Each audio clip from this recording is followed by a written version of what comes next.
Саламатсыз ба? Саламатсыз ба? Қарыңыз қалай? Не істеп отырсыз? Ертеңгі болатын сабағыма дайындық.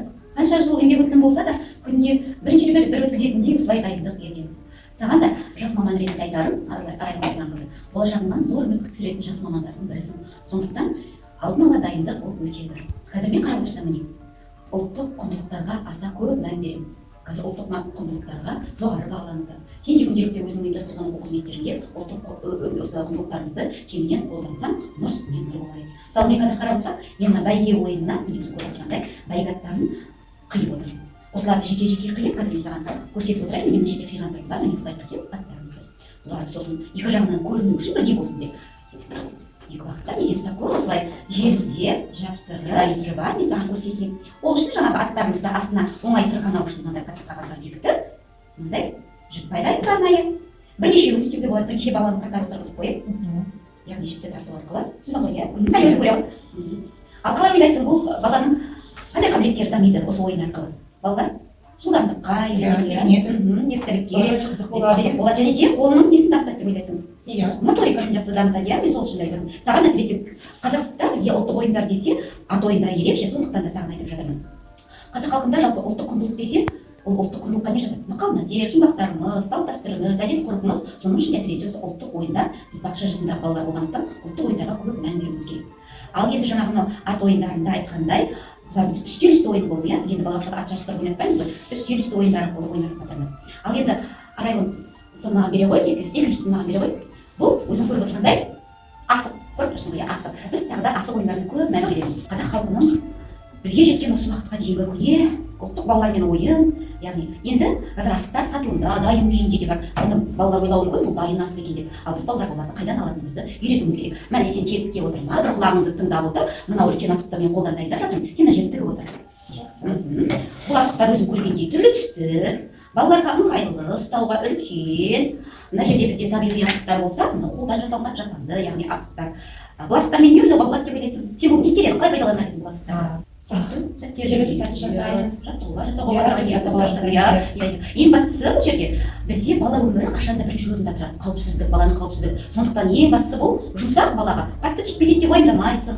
Бала қағып алуға да түсіріп алса да басына бір жерде тиіп кетсе де бұл жұмсақ ешқандай зияны тимейді екен.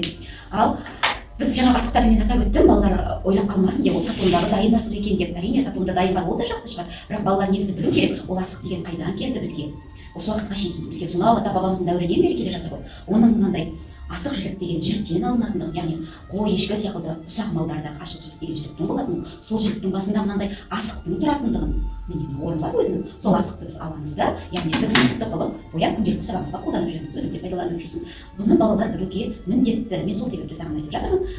Және де бұл асықтар ірі малдарда да болады. Әрине біз олармен балалармен бұлар күнделікті ойнауға қолданбаймыз, өйткені бұл кішкене қауіптірек, үлкендеу болғандықтан бұлармен музыкалық аспап түрінде қолданып пайдалануға болады, сондай кезде қаттырақ дыбыс шығару үшін. Ал енді ең бастысы Арайлым, асықтардың міне қарап отырсаң түрлі жақтары бар бізде. Осыны балалардан білуге міндетті. Сен жас маман ретінде осыларды үйретуіңе болады. Міне бізде асықтың осындай 3 қыры бар, 4 қыры бар екенін. Егер асық былай құласа, ол шық, яғни ол ойық мөлшерінде ойығы бар. Ал егер асық былай құласа, ол күшия мына жерде томпайып жатыр кішкене. Балалар оңай аңғару үшін былай құласа, ол тәйке деп аталады. Бұл жерде түсінбеу. Ал егер былай түссе, сәл ойығы бар, бұны әлші деп айтамыз. Бізде қазақтарда әлші жағын өте жоғары бағалаған. Әлші асығын әлшісінен түссін деп бір-біріне жақсы тілектер айтқан. Тағы бір ескерте кететін жағдай, бізде қазір тілге бойлау деген балабақшада бағдарлама бар. Яғни тілге бойлауда балалардың тек қана қазақ тілінде емес, кез келген сабақтарда да қазақ тіліне аса мән беру керек деймін. Мысалы сен дене тәрбиесі сабағында да осы асықтар арқылы үлкен, кіші деген сөздерді, алдыға, артқа, оңға, солға деген сөздерді, жаңағы сол секілді түстер арқылы, мысалы үлкен асық, кішкентай асық деген секілді сөздерді күнделікті бала бойына қалыптастыруға және санауға. Балалар сапқа тұрып санатасың, сол кезде де осы сан арқылы қазақша санауды балалар есінде қалдырады. Ал енді осы шамалы аз уақыт өтсе де мен саған пайдалы мағлұмат бердім деп ойлаймын. Мен жалпы осы ұлттық құндылықтарға аса көп мән беремін. Осы ұлттық құндылықтар тақырыбында өз тәжірибемді аудандық, облыстық деңгейде тәжірибемді бөлісіп жалпыладым. Және де республикалық ұстаз әлемі, қазақ білімі журналдарында осы өз мақалаларымды жарияладым. Енді саған айтарым, жас мамансың, көп іздену керек. Жастардың бойына жақсы қасиеттерді мен саған бөлсем тәжірибеммен, болашақта жас мамандарға сен бөлісесің. Сондықтан қашанда мен саған осы ұстаздық жолыңда жолың ашық болсын, қашанда еңбегің жемісті табысты болсын деймін.